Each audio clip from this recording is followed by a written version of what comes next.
Hello everyone, this is Catherine. I was asked to put together a little presentation on the teaching of writing, and when I designed this slide presentation, it was intended to be done all together, so it's intended to be interactive. If we were sitting together, we would be doing a little bit of writing and we would be discussing things along the way.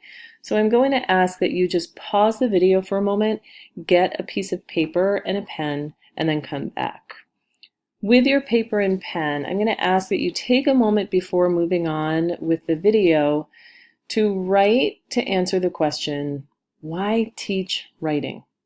It may seem like one of those duh kind of questions, but I think it's really, really valuable for us to just take a look at that for a moment. Just really examine that. Why teach writing? And along with that, who really is responsible for teaching kids to write? So if you would take just a minute or two, just jot down your ideas to that question, that would be helpful. So very likely every one of us would think, well, we have to teach writing because writing is not an innate skill. It's something we have to learn.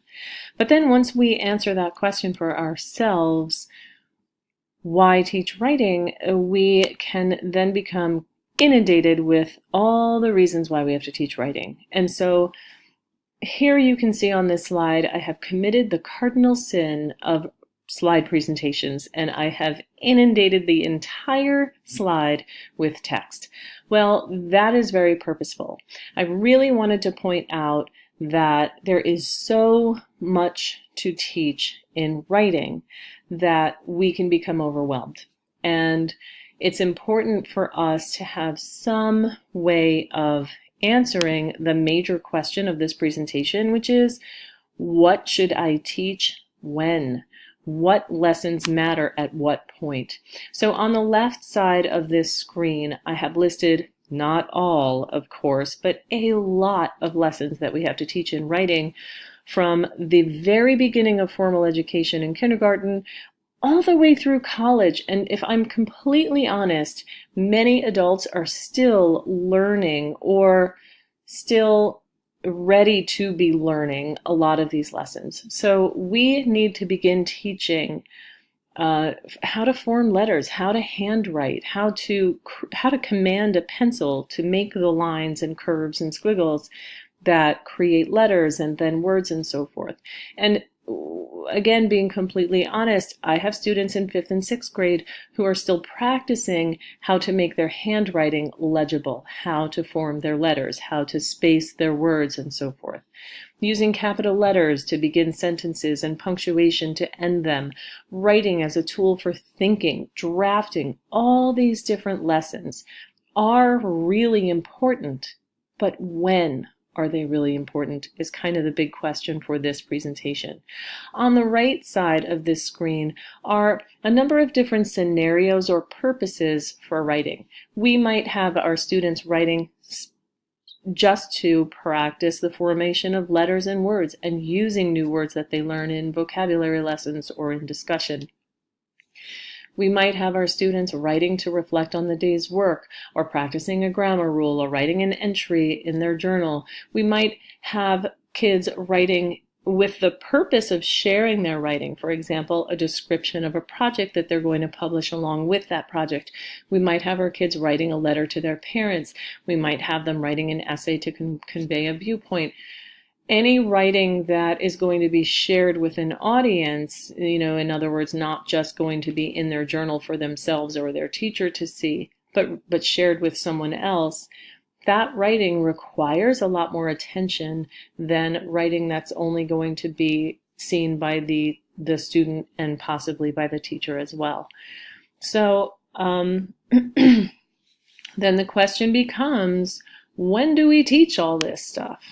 So I'm going to ask that, once again, you pause the video and just consider these questions. Now, note that the third question really, it's a question that will naturally come up, but we're not going to deal with that question just yet. That is an enormous question with a never-ending answer, really. So we're not looking at how we're going to teach these things yet.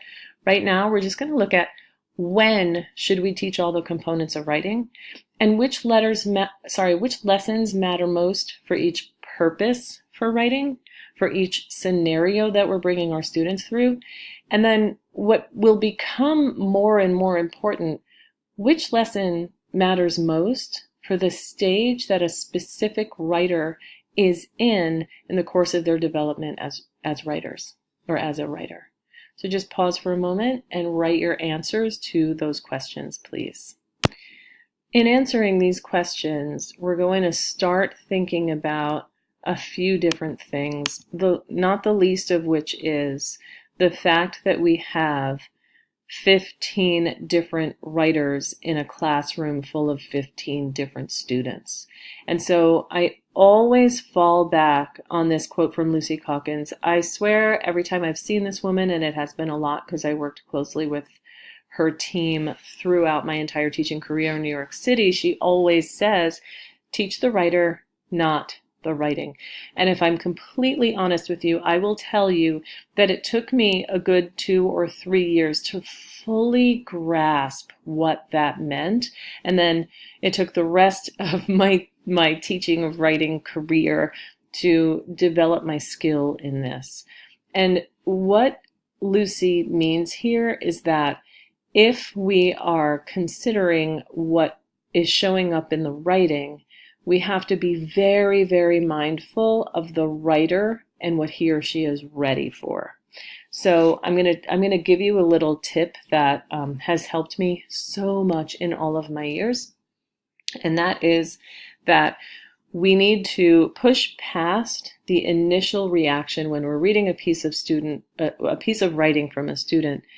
Our tendency, almost our instinct, is to notice what's not present in the writing and to focus on that and think, okay, well, they're not doing this yet, so I have to teach this. But really, teaching the writer means being aware of his or her zone of proximal development. So we have to look at what they're showing us they are ready to really learn, and that shows up in their writing. So let me give you an example of what I mean. Up here is a sample of student writing. So we're going to look at it, we're going to unpack it a little bit. The other day, sorry, let me start that again. The other day, my mom said, "Why are still in bed? It's time to go to school." And I said I didn't want to go to school, so she told me to get up anyway and have breakfast. I washed up and had pancakes. So our initial reaction to this writing would be to notice what the writer has done wrong or what the writer is not yet doing that needs to show up in this writing. But what is really better for our students is to notice first what the child does know about writing, and we can take a closer look and see what the writer knows but isn't doing consistently. So if a writer is assimilating a skill, just showing sometimes doing this thing, it shows that they know they're supposed to do it, but it's not yet something that is automatic. So the first thing I noted here is that it's clear that this student knows that he or she should be capitalizing I, but the student is not always capitalizing I. So then that could be a lesson for that student. So I can see in the writing this child is ready to really get this practice. They've already gotten the lesson. They've been exposed enough. They know that they're supposed to do this. Now they need the practice of consistently applying that rule. Another thing we can notice is that they know that a sentence is supposed to end in punctuation, but have not consistently applied that throughout the writing. So that's another something they're ready for. If you pause the video and examine this writing some more, you would be able to continue this list of things the child does know but isn't doing consistently. And then, of course, we can think about goals for this student writer, something they're not really ready for right now necessarily, but that we need to get the writer assimilating, showing up, occasionally in their writing. These are some goals. So one thing we can see the writer has not done is punctuate the dialogue. So the mother is speaking in this piece, but we don't see that indicated with punctuation. That's a goal for the writer.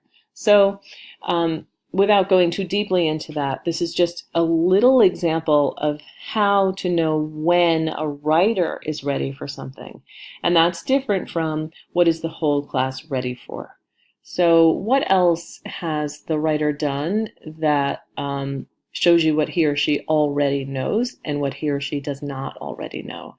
And then think a little bit about when should we teach these lessons.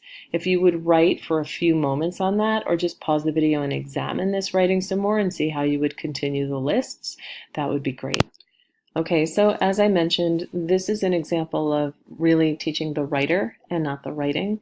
But as a school, we also want to know, we want to be really clear about when we're going to teach lessons to the whole class, and that is where this comes in. So last year we had a little conversation about developing a common language around writing process, and then at some point in the year I shared this visual with all of you, but we never really had time to unpack this or discuss it, and so this whole presentation really was about thinking and coming up with some ideas about when different things should be taught. And so that really leads us to, we need to have a sense of process. We need to have a sense of phases throughout the journey from generating an idea to publishing something that is polished. And there is a lot of information in the world about writing process, and I'm also calling this project process because I really think that this aligns beautifully, and I kind of designed it to align beautifully with the process that students will go through in creating a project, creating a product in the process of doing a project. So let's just take a look at this for a second. You can see first there are some big phases like idea, and then develop, refine, and finally share. And then if you follow the arrows, you can see that if we started with idea, we are doing there's a big movement forward, but look at the arrows, there's also some small movement back, and that is to suggest the first kind of rule of process is that it is not linear. We don't usually go from one step to the next step to the next step, and each step is completed along the way. It's more like we generate an idea from, we think it, we might list out a few different ideas, we might choose an idea, and then move into the development phase where we are developing that idea in whether it's writing or project. We're planning, we're drafting, we're doing some revision. We might decide that the idea that we stuck with isn't really fully ready to move forward, so we might kind of jump back into the idea phase and refine that idea a little bit more before moving back into development. In refining, we're doing some of the major revision. In defining, I think we can also look at something that's not on this poster, which is the idea is sort of a very private phase. The development, we might start to bring in a team and really think about this. But by the time we're in refining, we are really thinking about audience. And then when we move into sharing or publishing, we distributing that product to an audience. So for the writing process or for the project process that we are talking about as SSP team, we want to just be really mindful that working on a piece of writing or on a project is really not a very clean, linear process.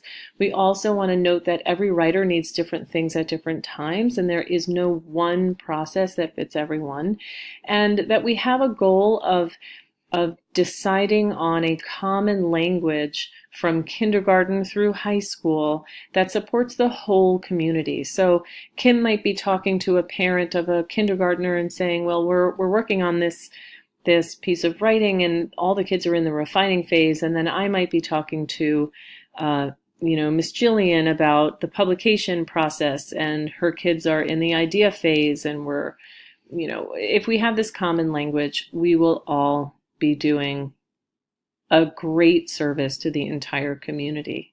So if you would take a few moments to write down your ideas about that visual, and if there's anything that you would change, write down exactly what you would change. When we come back together at the end of the summer, I'm hoping that we all discuss this and we make a decision about what writing process and what project process is at the Summit School of the Poconos. Thank you for your attention, everyone. Have a great summer. Bye.